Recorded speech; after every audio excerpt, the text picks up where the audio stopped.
Well, never mind all that stuff because COVID also taught Sunny Hostin how to get her groceries delivered. Yeah, I know, amazing. But that means it's time for... Living your life and you're feeling low. You don't know what is true, you don't know what's true. So you quick flip through the channels to watch Sunny on The View. Oh my God, the stuff she says is dumb. Where the hell they get this woman from? She's a host who's always crass and lame, with lots of nonsense to proclaim. Mercury in retrograde isn't the cause of Sunny Host's recent outburst. Greg Gutfeld called her out so harshly that her teleprompter broke, causing unprecedented drama and sending Kleenex flying from the shelves. If you've ever wanted to watch someone fall apart faster than a wind tunnel false wig, hold on tight because here is the confrontation that no one, even viewers of The View, anticipated. You'll be amazed at what she said when the cameras stopped. The View a lot, but that's only because they keep talking. Those hens are always clucking. They get to say stupid stuff for an hour every day, and then I get to say stupid stuff for an hour every day, except on purpose. But every now and then, one of those dingbats inadvertently says something that reveals modern liberal thought so perfectly, it deserves further study. You know, like a weird serpent that washed up on the beach and you want to poke it with a stick. One man, Greg Gutfeld, exposed more hypocrisy in 2 minutes than The View has been able to ignore in 2 decades. When someone asked a question more complex than "what's your favorite color?" on The View, it wasn't just the typical cracking that takes place every day. People were cracked by Sunny Host for the first time. Instead, it was a full 4K Super HD high-definition television breakdown. So, Sunny, I bet you haven't been in a supermarket since COVID for about 3 years. I haven't been in a supermarket since like COVID. For about 3 years. That's when I discovered Instacart, and I give them a big tip because they don't always pay their people well, and it's so that's been an issue I think for the company. But man, you can get toiletries, you can get fire logs. You know those big bounty towels you don't want to carry. Those from Costco. Somebody else those. Fire logs?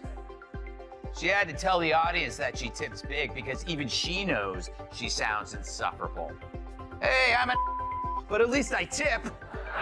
The host took center stage, of course, and offered perceptive commentary like everything bad is someone else's fault, and facts are optional if you state them passionately enough. The host assumes the role of a legal expert in the same way that a teenager plays Guitar Hero with fervor but disastrously.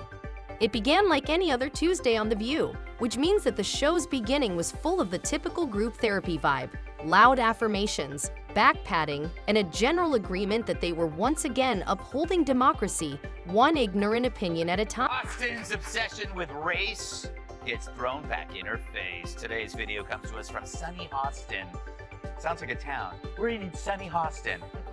She was on PBS's Finding Your Roots, a show dedicated to researching celebrity ancestry. For context, Sunny is a staunch supporter of reparations and has made a fortune spewing nonsense about white privilege and racial justice. Well, turns out she's not as oppressed as she claims she is. She's actually the descendant of slave owners from Europe. Here's how she took it. If you haven't seen The View, imagine the comment section of a political Facebook page filled with folks who claim to be experts on the Constitution after reading a Wikipedia article on it. Threat to democracy anytime anyone disagrees with her latte-fueled worldview. If that's what you mean by reason, then Sunny is the group's reasonable voice. Wow. I'm a little bit in shock. I just always thought of myself as Puerto Rican, you know, half Puerto Rican. I didn't think I was, my family was originally from Spain and slaveholders. Yeah. So how are you feeling, my friend? I think it's actually pretty interesting that my husband and I have shared roots. Yeah.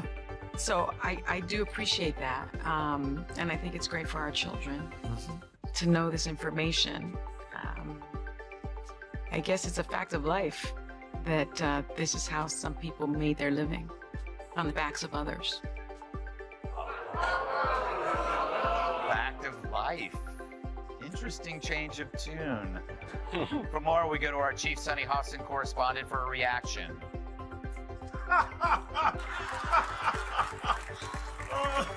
Nice karma, huh? When Greg Gutfeld decided to enter the fight, things really started to pick up steam. Gutfeld isn't quite polished in the traditional sense, as you can see. At a dinner party, he is more like the person who says what everyone is thinking but is too nice or afraid to say it out loud. The moment Greg started pointing out Sunny's worst hypocritical moments, she fell apart as fast as a deck chair in a tornado, suggesting that no one told her that sarcasm is still acceptable in most states. Despite having just a few weeks prior referred to half of the country as a roving horde of goblins determined to destroy democracy, Sunny's magical ability to demand civil discourse was the first. Apparently, you are effectively an accomplice to murder if you don't agree with her. Otherwise, you can't have a polite conversation. That is the rationale behind Sunny Hostin, an awkward combination of courtroom drama and middle school lunchroom politics. And Greg didn't stop there. No. He went all forensic accountant on her, pulling out receipts as though he were auditing her entire public life. When Sunny's preferred government attempted the same ruse, her passionate protests against family separations at the border abruptly turned into complicated policy nuances that were too sophisticated for us mere mortals to comprehend. Is it hypocritical? It was almost stitched on a throw cushion she owned. I'm gonna milk this till the end of time. You're right, anytime she says something stupid, I'm gonna go, slave owner! Kat, I just watched that. That's the second time I've watched that. She was tipped off beforehand, right? Because they had to tell her before, so she had time to regroup. They wouldn't just surprise. Really? Do you think? No? I don't know. I feel like she could have maybe done better. Okay. Greg laid everything out. Sunny's rage is like a light switch that switches on when a conservative merely sneezes, and it turns off when a liberal faceplants right into the Constitution. She is the type of person who will insist on investigating the ethics of someone's tweets while shielding politicians who couldn't spell the word even if you gave them the E and the T and the best part. The View crowd responded appropriately, being the loyal congregation that they are. Even if Gutfeld had shown them an album of Sunny's most contradicting photographs, signed by Sunny herself, they would still have mocked him for spreading hate. Naturally, Sunny played the victim, as many modern TV personalities are instructed to do. Shortly after expressing audience sympathy, she trembled her voice and shed the rehearsed tears that come from completing 3 rounds of media training in a single year. She transformed Gutfeld's biting criticism into a general attack on minorities, all women, and perhaps all rescued canines. For what reason is it impossible to prevail in an argument? Just expand the battlefield till it is all emotional. I think that women, white women in particular, want to protect this patriarchy here because it's to their benefit. Yeah. They want to make sure that their husbands do well. They want to make sure that their sons do well. They want to make sure that their children do well. And they want to make sure that they do well. Most of the women in some of these studies are married white women, and they do fall in line with what their husbands are doing. People have to wonder, where does Sunny Hostin get her opinions? Yeah. Like you said, it's obviously from her husband. She has to tell her what to say in The View, because without it, she's got Sunny wept because someone had the audacity to call her out on contradicting herself more than a motivational speaker with commitment issues after she had denigrated millions of Americans from her cushy ABC perch for years. A lack of self-awareness would be the basis for Olympic judges to award points. Oh, they circled the wagons like cowboys in an old western, but instead of defending against bandits, they were defending Sunny from the horrifying threat of being fact-checked, they would say. Even more powerfully, Whoopi Goldberg remarked, "Remember, facts are a social construct if you feel strongly enough about it." It felt like the producers were working non-stop behind the scenes to ensure Sunny's emotional well-being, as if getting exposed for her blatant dishonesty on national television wasn't just another Tuesday for any politician or public person. But this was different. Joy Behar gets racism. After all, she's been black on Halloween. Yeah. But Joy wasn't there on the show. Apparently Mondays are her days off when she feeds in the pasture. But that is convenient, right? It's like one of my aunts dies every time Brian Kilmeade wants to hang out. Maybe Joy needs a full day to read her hate mail, and that's just from the rest of the cast. So Scott had to deal with Sunny Hostin and her typical self-right. Greg Gutfeld ventured to point out that the emperor was naked while sobbing into her expensive coffee cup. Naturally, social media had a field day. In just a few minutes, Twitter was flooded with memes, one of which featured Sunny and said, "Strong opinions, weak spying." She was moved to tears by another's caption, "When you realize receipts don't lie." As it occurs, when you moan about civility while disparaging half of the country, even the apolitical crowd began to pay attention. Greg Gutfeld's program went popular online, and his candid and witty criticism of Sunny's actions struck a chord with everyone fed up with hearing the same three cable news talking points rehash the same thing every week. It was a great example of how The View is a live-action Tumblr post rather than a discussion, but with better lighting and a studio audience. Everyone has prepared the choreography for this synchronized swimming competition, where anyone who tosses a cannonball into the water gets mocked for. But unlike this chick, we didn't think it was the best thing that could have happened to us. Although it did get Joy Behar to wear a mask.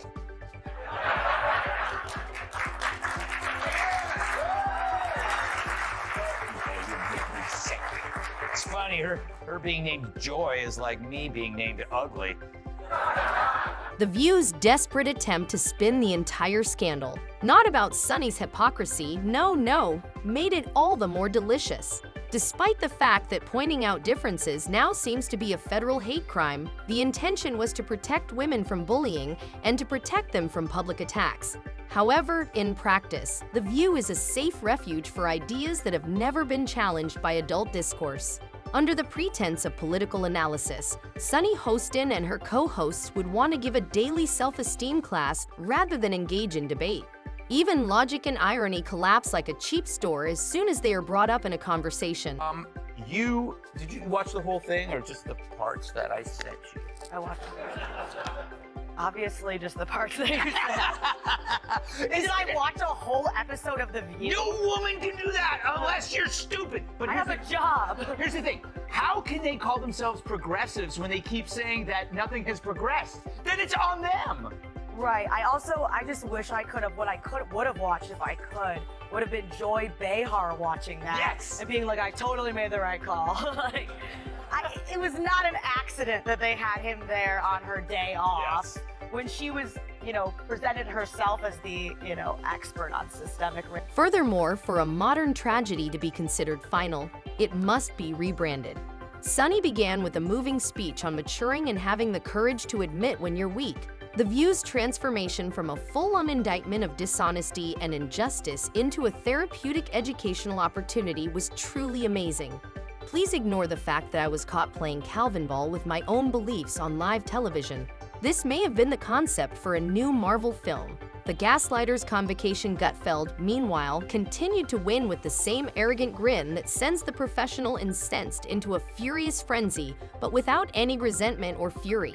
He is aware of the trap. The moment you call attention to the Emperor's nudity, you are accused of being terrible and denigrating body positive. Someone always brings up that one time when Sunny had to face her own remarks and lost it faster than butter in a microwave whenever she attempts to return to her moral superiority. Sunny has fallen into a rut. She is now a living meme as a result. People have to wonder, where does Sunny Hostin get her opinions? Like you said, it's obviously from her husband. She has to tell her what to say in The View, because without it, she's got nothing up there. She's not very bright. But the problem with her is that she went full racist. She injected skin color into a fairly generic behavior seen in all spouses, regardless of skin color. People marry, they listen to each other, they have something in common with them, they share their political views. She just didn't want to upset her husband by saying her husband makes her do everything, and then she'd have to accuse him of being a racist. Because if he told her that this is what white women do, then he's a racist. In order to promote genuine dialogue and revive the lost art of speaking like adults without resorting to a fainting couch if someone disagrees, The View utilized this time to consider their options and perhaps even consider inviting others who hold different views. But let's be honest, The View's odds of adopting intellectual honesty are about as modest as Sunny Holland's chances of taking home the Pulitzer Prize for political courage. Instead, future episodes will likely include emotional support llamas, guided breathing techniques, and a 3-part series called Why Feelings Are More Important Than Facts. An inquiry, Sunny will continue to assert his superiority, link morality to height, and give speeches about the importance of truth while disregarding any indications of the truth, such as the fact that it is radioactive. Meanwhile, Greg Gutfeld will continue to remind Americans that the emperor is more than just nude. Additionally, he's asking for a standing ovation for his More time to talk. And I thought Will Smith wouldn't let a black man finish. If her IQ was half as high as her smugness, she'd be Einstein. And later it got weird after Whoopi Goldberg asked a question and Sunny chimed in. Sunny's tantrum was a gift to all of us, at the very least. We laughed at the conclusion of this lovely television reminder that hypocrisy eventually destroys you. You can only lie so much to yourself and your audience until someone catches on and starts laughing. Sunny Hostin's broadcast meltdown was about more than just politics or getting exposed. It was about the inevitable clash between the manufactured fury of a frail ego and the hard, cold wall of truth. This time, Shane was the outcome of the perspective spinning the wheel.